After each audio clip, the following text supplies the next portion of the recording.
प्रकट हुए, आकाश से दुंदुभियां बजने लगी।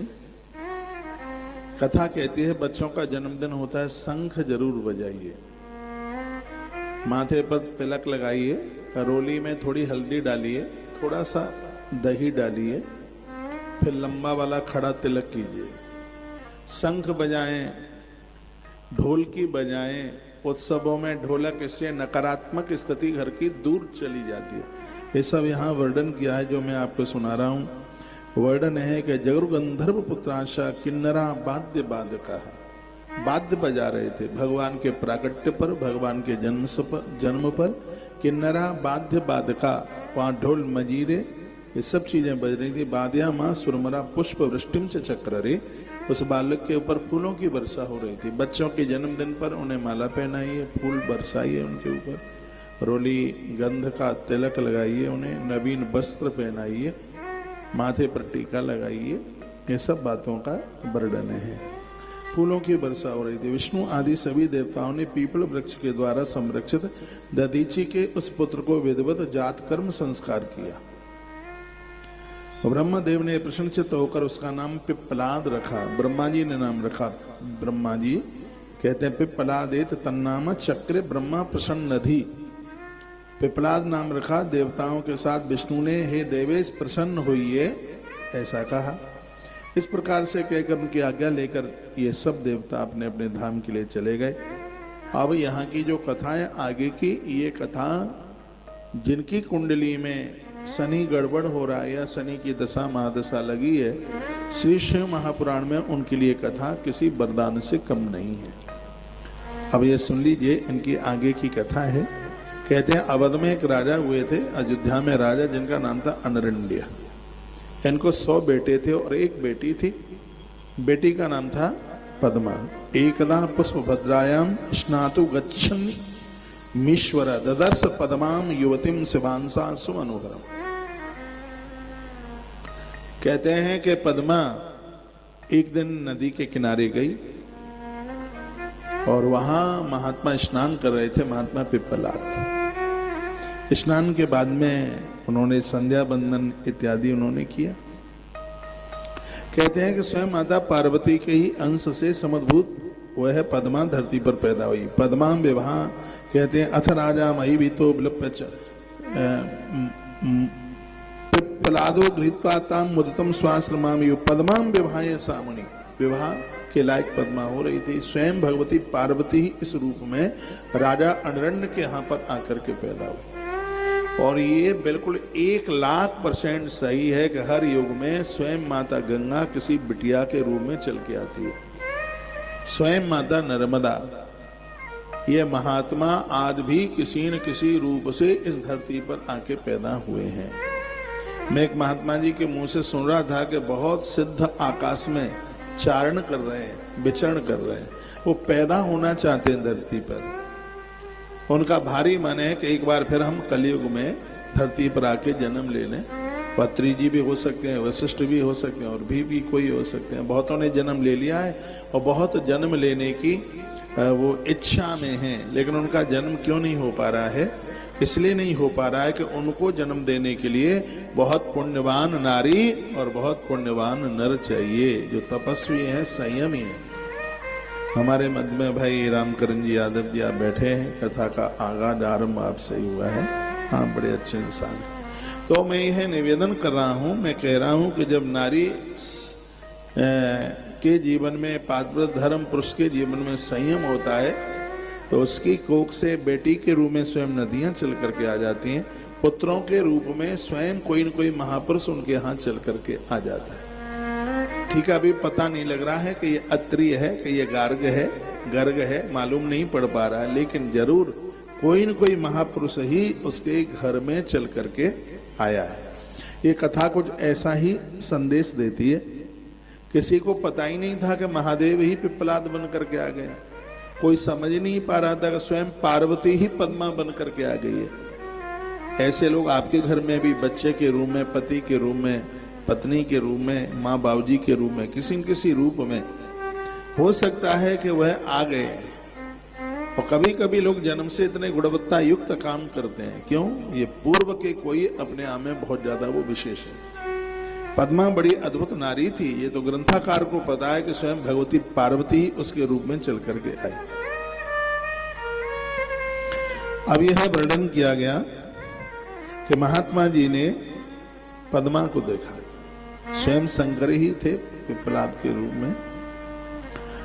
तो उन्होंने मन में विचार किया व्रत के मैं क्यों नहीं विवाह कर लूं, फिर हम पति और पत्नी दोनों मिलकर। देखिए, विवाह करना बुरा नहीं है,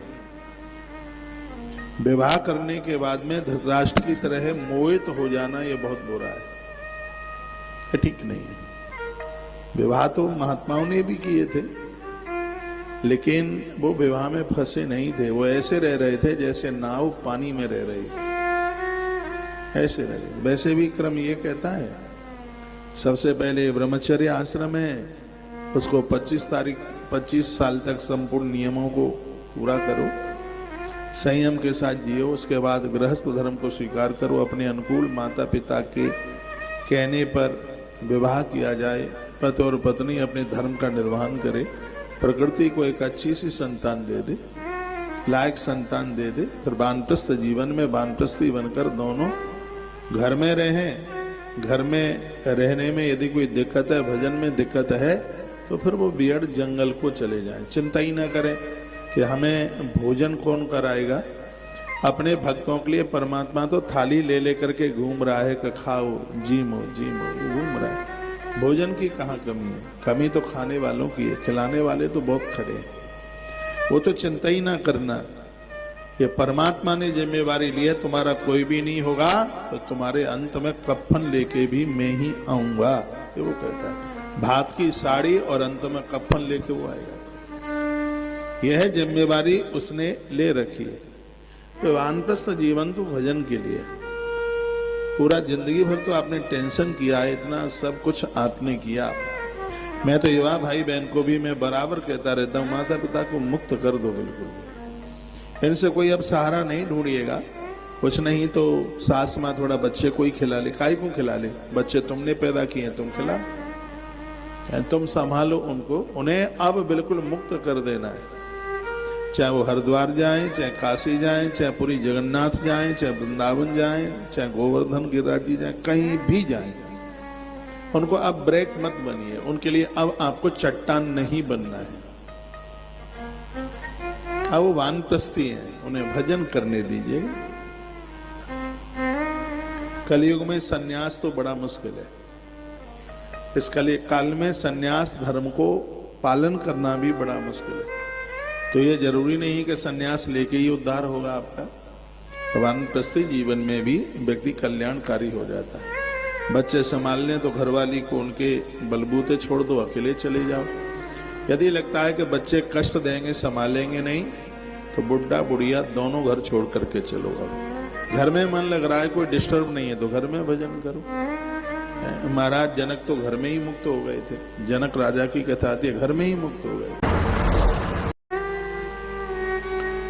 तो ये जो बातें कही हैं, चारों आश्रमों की जो बातें कही हैं, लेकिन दुर्भाग्य यह है कि आज आश्रमों का पतन हो रहा है। ब्रह्मचर्य आश्रम बिल्कुल पतित हो रहा है, पतन हो रहा है। सबसे ज्यादा तो ये प्रथम आश्रम ही बिगड़ रहा है, और ये बिगड़ गया तो तीनों के तीनों ही बिगड़ जाएंगे। इसी को संभालना है।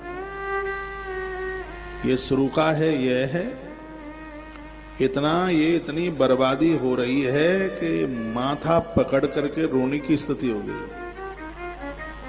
छोटे छोटे बिलंदा भरे बच्चे, कितनी वीडियो आती रहती हैं। अब तो ऐसा होता है कि भले लोगों ने मोबाइल देखना बंद कर दिया। मेरी दृष्टि में ऐसे बहुत लोग हैं जो मोबाइल भी अपना खोलते हैं तो डरते डरते खोलते हैं। वो लोग हैं जो सदाचारी लोग हैं, वो सत्पुरुष हैं, वो महापुरुष लोग हैं। हमारी ही व्यासपीठ बोली है, यदि विवस्त्र स्त्री का कोई पुरुष मुख देख ले, बिना कपड़ों की स्त्री, या स्त्री कोई विवस्त्र पुरुष को देख ले, 100 गायों का भी गोदान किया होगा तो पुण्य क्षीण हो जाएंगे। और इन मोबाइलों में क्या भरा पड़ा है, सब यही तो है। सब खत्म हो गया, संस्कृति तो चली जा रही है, ऐसी स्थिति हो गई है। कैसे भी इन बच्चों को बचा लो, और ये तुम चाहोगे तभी हो पाएगा। हमने कहा कि बचपन में माँ चाहिए, जो संस्कार आप दे सकते हैं वो कौन देगा? उन्हें बहुत तैयार कीजिए।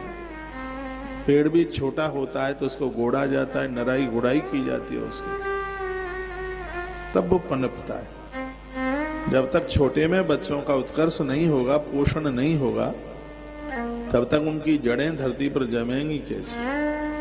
जिसका बचपना ब्रह्मचर्य जीवन बढ़िया निकला है, गृहस्थ जीवन उनका ही बढ़िया निकलेगा उनका। नहीं तो जवानी बिगड़ जाएगी, और जिसकी फिर जवानी बिगड़ी है उसका तो बुढ़ापा बिगड़ना ही है। 10 साल में जितनी बीमारियां फैली हैं वो पिछले 100 साल में नहीं फैली। मैं तो ग्रंथ पढ़ता हूँ, पूरा इतिहास पढ़ता हूँ। 10 साल में इतनी बीमारियां, आप इतिहास उठा के देखिए, 10 साल से पहले इतना कैंसर नहीं था। आज श्राप बन गया है कैंसर। आपको क्या पता है? आप तो एक जगह बैठे हैं, कैंसर से लाखों व्यक्ति लाखों हर साल मर रहे हैं। खान पान सब बिगड़ गया है, रहन बसन बिल्कुल बिगड़ गया है, सबको लील रहा है। इतनी किडनी फेल हो रही है, इतने लीवर फेल हो रहे हैं, अस्पताल भरे पड़े हैं, ऐसी स्थिति हो गई है। और यदि यही पोजीशन रही तो बच कोई नहीं पाएगा, सब समाप्त हो जाएगा। कुछ करो, ये सब सरकारों के ऊपर मन छोड़ो। ये सरकारें तो फेल हैं, कुछ भी नहीं कर पाएंगे। तुम्हें खुद जागना पड़ेगा। तुम सरकार के ऊपर छोड़ दोगे तो फिर हम मरने की तैयारी कर लें। बिल्कुल ये कुछ नहीं, घर संभलता नहीं है, देश इतना बड़ा है, क्या संभाल पाएंगे? सब राजनीति के, वोट बैंक की सब स्कीमें होती हैं सब। आज देश बड़ी परेशानियों के साथ जूझ रहा है। इतनी भूखमरी फैली है, इतने लोग परेशान हैं। देश में शिक्षा के नाम पर लूटा जा रहा है। सरकारी स्कूलों को देखिए क्या है, अस्पतालों में देखिए क्या है। अस्पतालों में लोग मर रहे हैं, सरकारी हॉस्पिटलों में डॉक्टर नहीं है, डॉक्टर है तो दवाई नहीं है। मैं क्या बताऊं, ये सब आपको पता है। आज किसी ने बड़ा अच्छा सा बोला था कि विधायक या सांसद बीमार होवे तो अपने क्षेत्र के ही अस्पताल में जाए, तभी तो उसको पता लगेगा कि तुम्हारी चिकित्सा के साधन कैसे हैं। ये अपने बच्चों को वहां पढ़ाएं, अपने क्षेत्र में पता चले कि तुम्हारे द्वारा लगाई गई स्कीमें, तुम्हारे द्वारा किए जा रहे काम कैसे हैं। पूरा देश शोषित हो गया है। व्यापार यहाँ का खत्म हो गया, किसान यहाँ का खत्म हो गया है। जवान ने अपनी जिंदगी समर्पित कर दी है। कैसे भी भगवान कृपा करे कि देश बच जाए। बस यही है कि पहले उन लोगों ने लूटा, फिर हमने यह सोचा कि शायद ये लोग बहुत बढ़िया निकलेंगे। अब उन लोगों को भी देखा जा रहा है तो वहां भी श्वासें लेना बड़ा मुश्किल हो रहा है। अब चुनाव भी तो करें तो किसको करें हैं? उत कुआ इत खाई और बीच में हमारी आफत आई, वो वाली बात हो रही है।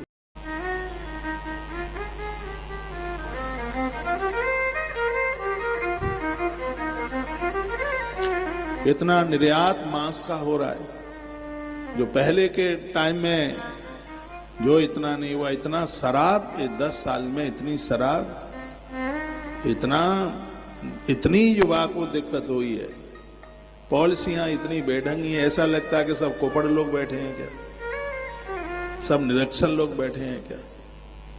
मैं तो कहता हूं कि इनको टिकट भी दी जाए तो इनकी क्वालिफिकेशन देखी जाए, इनकी योग्यता देखी जाए, इनकी पढ़ाई लिखाई देखी जाए। लेकिन कानून ही ऐसे बन गए। एक बार इलेक्शन जीत लो, जिंदगी अंतिम श्वास तक बैठे बैठे पड़े पड़े खाओ। वो तो खैर है, नहीं तो ये सिग्नेचर कर दिया जाए कि मरने के बाद फिर पैदा होगे तब भी ये स्कीम तुम्हारे लिए लागू रहेगी।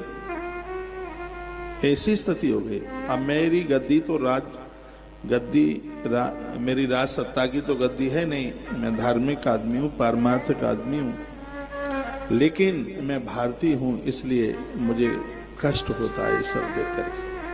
मैं भारतीय हूँ, मैं भारत माता का मैं बेटा हूँ, किसी एक से तो बंधे नहीं है। जिनका हमने प्रचार किया, यदि ये ठीक से नहीं चलेंगे तो उनके विरोध में भी हम ही लोग बातें करेंगे। हम चमचे लोग नहीं हैं। हमने ये कहा था तो भारतीय जनता पार्टी के हाथ में देश स्वतंत्र है, यदि गड़बड़ दिखाई देगा तो हम ये भी तो कह सकते हैं कि इनको वोट मत देना कभी भी, ये भी तो हम ही बोल सकते हैं। क्यों नहीं हम बोलेंगे? जब गाय कटेगी, तुम्हारे अधिकार में बेटियां सुरक्षित नहीं रहेंगी, स्वास्थ्य नहीं मिलेगा, पढ़ाई लिखाई नहीं मिलेगी, तो क्या फिर तुम्हारी आरती उतारी जाएगी? फिर तुम क्या करेंगे? फिर तुम्हारा चुनाव किया है देश के उत्थान के लिए, देश की प्रकृति के लिए, देश को खत्म करने के लिए नहीं। ये देश के लिए हमारे पूर्वजों ने बलिदान दिए हैं, गोलियां झेली हैं, दीवालों में चने गए हैं देश के लिए। उन्होंने अपने घर की होली दिवाली नहीं की। उन जवानों को आप देखिए, जिस माता ने दूध पिलाया, बालक कफन बांध करके उसने अपने मृत बच्चे को देखा, उस मां को पूछना उसके ऊपर क्या बीती होगी। जिनकी होली दिवाली हमेशा सीमा पर ही होती है। समर्पण तो उन फौजियों का है, उन सिपाहियों का है, जिनकी वजह से हम ठीक से सो लेते हैं। देश तो उनसे सुरक्षित है, उनसे रक्षित है देश। मैं तो आपके ही हाथ जोड़े लेता हूं, बच्चों के ब्रह्मचर्य को संभालिए। जिसका यह पहला चरण ठीक होगा, वही इस देश का भविष्य बन पाएगा। आप अपने बच्चों को दूर पढ़ाने के लिए भेजें, अच्छी बात है। इन्हें इंजीनियर बाद में बनाना, इन्हें डॉक्टर बाद में बनाना, इन्हें नेता राजनेता बाद में बनाना, पहले सबसे पहले इनको इंसान बनाना, इनको आदमी बनाना है, इनको इंसान बनाने की जरूरत है। आज इंसानियत तार तार हो रही है, इंसानियत खो रही है। धन्य है वह माता सुवर्चा जिसने एक ऐसे बालक को पैदा किया है, जिसने देश के लिए, धरती के लिए बहुत बड़े काम किए। महात्मा पिप्पलाद, माता पद्मा और महात्मा पिप्पलाद दोनों ने बहुत अद्भुत काम किए। दीनों के लिए, गरीबों के लिए, धर्म के लिए पूरा जीवन वृक्ष लगाने में, पेड़ों के प्रति इनका इतना बड़ा समर्पण था। और कहते हैं कि महात्मा पिप्पलाद से वृक्ष बात करते थे। वो जमाना था पेड़ बोलते थे। तो एक श्लोक भागवत जी में तो भी आता है, व्यास का बेटा जब घर छोड़ करके चला, भगवान व्यास अपने पुत्र के पीछे पीछे जा रहे थे तो पेड़ बोल रहे थे। कहते हैं, सुन महात्मा, जैसे तू अपने बेटे के पीछे दौड़ रहा है, ऐसे परहित परमार्थ के लिए दौड़, तेरा नाम अजर और अमर हो जाएगा। और वो काम फिर व्यास ने किया। व्यास का मतलब ही है कि जिसने विस्तार किया हो, तो वृक्षों ने ही तो कहा था। महात्मा पिप्पलाद ने देश को हरित बनाया, इतने बांस के पेड़ लगाए। ये उन्होंने ही कहा था, महात्मा पिप्पलाद ने, बांस जलाना मत, बांस लगाना, इससे तुम्हारे परिवार की वृद्धि होगी। ये महात्मा पिप्पलाद ने ही कहा था कि पीपल को काटना मत, नहीं तो वंश नष्ट हो जाएगा, खत्म हो जाएगा। ये महात्मा पिप्पलाद ने ही कहा था कि पीपल का एक पत्ता तुम्हारी श्वासों को कम नहीं होने देगा। ये महात्मा पिप्पलाद ने ही कहा था, इसका काढ़ा बना करके पीना, तुम्हारा अंदर का तंत्र मजबूत रहेगा। ये महात्मा पिप्पलाद की ही बातें थी। महात्मा पिप्पलाद स्वयं भगवान महादेव ही तो धरती पर इस महापुरुष के रूप में चल करके आए थे।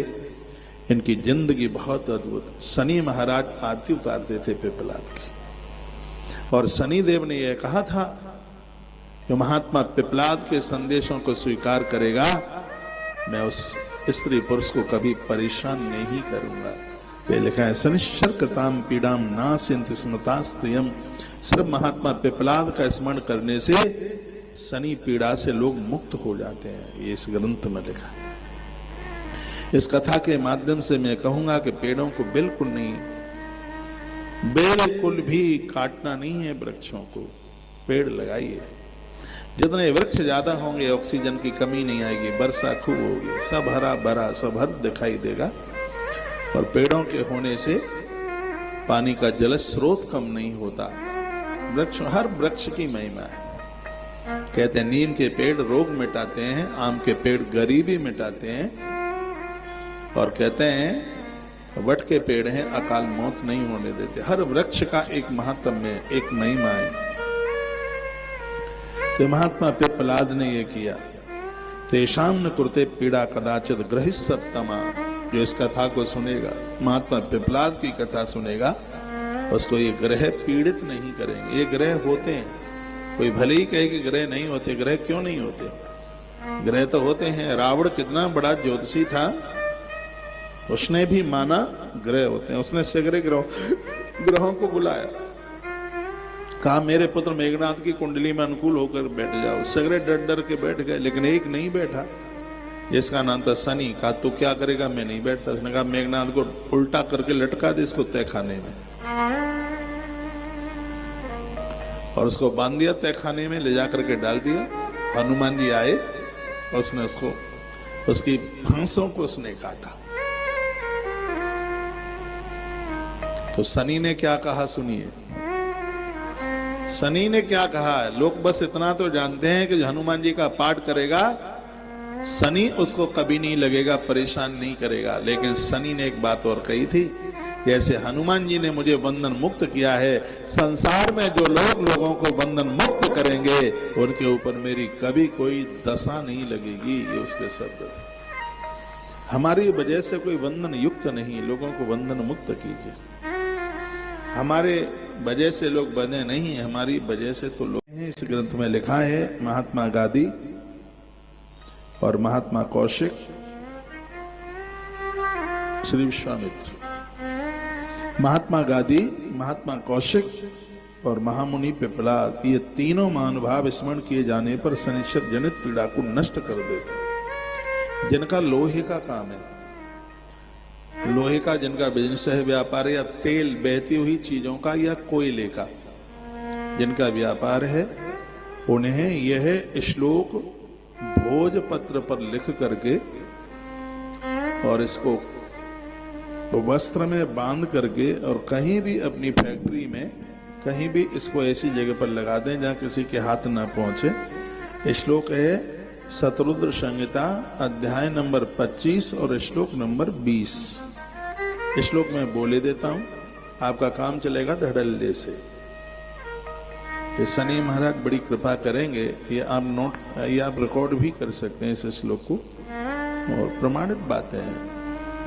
लिखा है गादिश्य कौशिकश्चैव पिप्पलादो महामुनि शनैश्चर्कतां पीड़ां नाशयन्ति स्मृता स्त्रियः। इसका अर्थ है गाधी, कौशिक और पिप्पलाद, इन तीन महात्माओं का स्मरण करने मात्र से शनि महाराज जो कष्ट दे रहे हैं, पीड़ा दे रहे हैं, या किसी का व्यापार बिजनेस इन्होंने रोक दिया है, तो इन तीनों का नाम लेते ही प्रतिकूल शनि महाराज तत्काल अनुकूल हो जाएंगे। ऐसा बता। अब जन्म पत्री आप दिखाते हैं, और यदि ज्योतिषी ने ये कह दिया है कि इनको शनि के अड़ैया या 7.5 लगी हुई है, तो श्लोक याद कर लो। एक दिया जलाओ पीपल के पेड़ के नीचे, शनि को शांत करने में सरसों के तेल का दिया है। पितरों को पुष्ट करने के लिए तिल के तेल का दिया है, और देवताओं को पुष्ट करने के लिए घी का दिया। और ये तीनों दिए पीपल के पेड़ के नीचे जलाए जाते हैं। जब भी ये दिया जलाएं तो ये श्लोक बोल लें। पीपल के वृक्ष के नीचे पूजन करें पीपल का, तब भी है बोल लें। अपने कारोबार में, अपनी फैक्ट्री में, अपनी दुकान में ये श्लोक लिख लीजिएगा। गादिश कौशिकश्चैव पिप्पलादो महामुनि और शनिश्चर्कतां पीड़ां नाशयन्ति स्मृता त्रियम्। तीनों का स्मरण करते ही शनि महाराज की पीड़ा से लोग मुक्त हो जाते। यह वर्णन है इस ग्रंथ में, ये बताया। 20 नंबर का श्लोक है, 25 नंबर का अध्याय है, श्री शिव महापुराण की शतरुद्र संहिता है। आप में ऐसे जन बैठे हो जिनका लोहे की मशीनरी, लोहे का कारोबार है, फैक्ट्रियां हैं, लोहा बेचते हैं, लोहा खरीदते हैं, उनके लिए, या जिनका तेल का व्यापार है, बहती हुई चीजों का, जैसे दवाइयाँ औषधि हैं वो तरल में ही आती हैं, कोयले का व्यापार है उनका।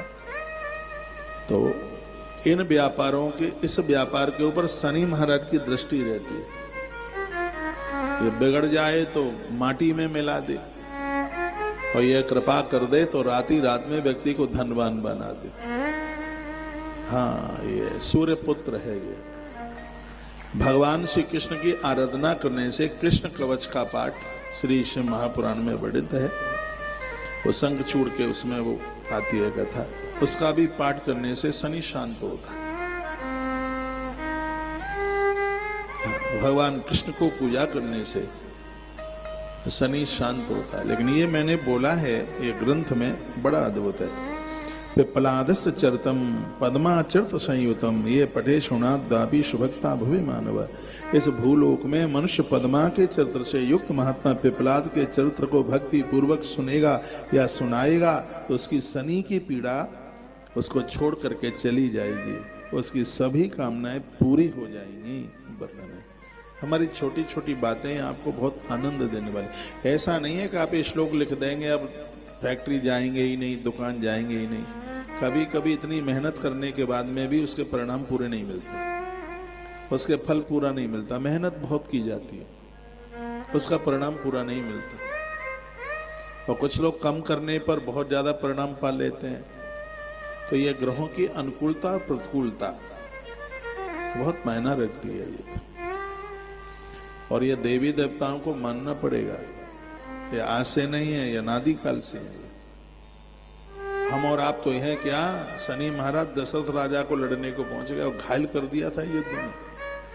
राजा दशरथ को शनि ने घायल कर दिया। धन्यवाद जटायु का, पंखों पर रख के उतार के ले आया अयोध्या में। आंख खुली, देखा मित्र तुम। जटायु ने कहा मित्र तो बस मित्र के लिए जीता है, मैंने देखा शनि ने तुम्हें घायल कर दिया, मैं तुम्हें यहां पर लेकर के आ गया।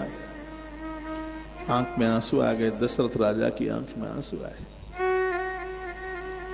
एक बात मैं निवेदन करूंगा, एक कथा कहती है, जिन्होंने आपके लिए अच्छा किया है, बढ़िया किया है, ये इतिहास अपने बच्चों को बताना, उन्हें बताना कि इन लोगों ने हमारे लिए बहुत अच्छा किया है बेटा, इन्हें कभी भूलना मत।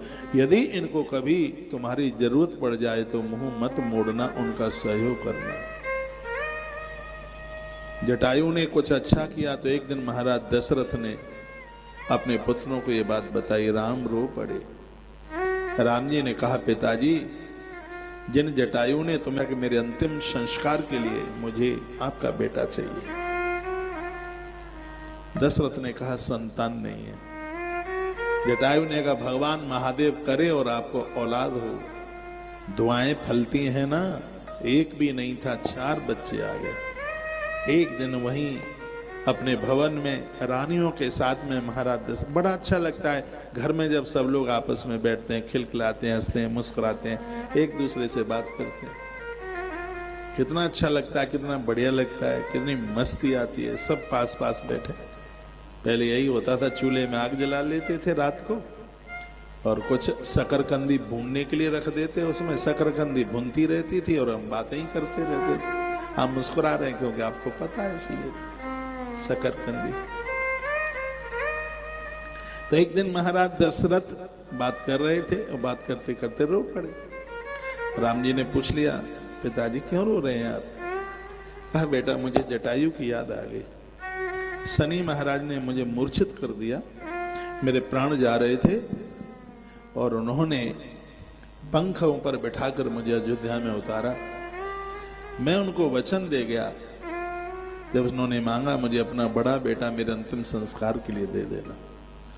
राम जी ने कहा पिताजी अभी मुझे लेके चलो, और ग्रंथों में लिखा है रात के समय प्रभु ने कहा मुझे अभी लेके चलो। महाराज दशरथ रात को ही अपने पुत्र को, क्यों परहित में टाइम थोड़ी देखा जाता है, रात को ही लेकर के चले। सुबह जटायु के पास पहुंचे, जटायु की आंखें भर आई। जटायु ने कहा राजन क्या करूं, पंछी हूं, बच्चे का लालन पालन नहीं कर पाऊंगा। मेरी जिस समय मृत्यु हो वो समय, हे बेटा राम, मेरा अंतिम संस्कार तुम्हारे हाथ से होना चाहिए। तुम मेरे लाल हो, तुम मेरे बेटा हो। प्रभु श्री राम जी ने अपने पिता दशरथ का तो अंतिम संस्कार नहीं किया, लेकिन मुंह बोले बाप का अंतिम संस्कार प्रभु राम ने किया। जटायु का अंतिम संस्कार प्रभु राम ने किया। ये कथाएं यहीं घूम रही हैं। कथा कहते हैं जिसने आपके लिए कुछ अच्छा किया, बढ़िया किया, तो वो बात आप अपने बच्चों को बताइए, उन्हें कहिए बेटा इन लोगों ने हमारे साथ जो किया है, उनसे कभी मुंह नहीं मोड़ना, उनसे कभी ना मत करना। ये कथाओं के यह संदेश है। आनंद हो गया। इस प्रसंग से अब मैं आगे की तरफ चल रहा हूं।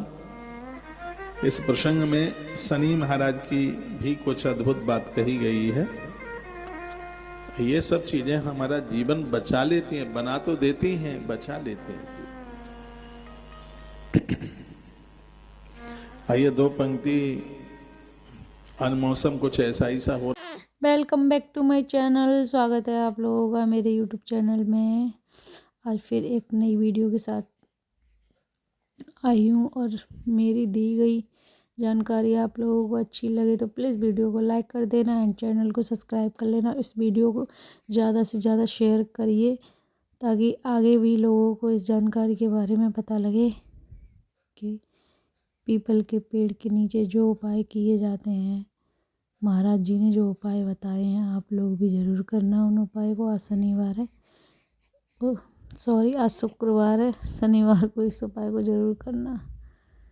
हर हर महादेव, घर घर महादेव।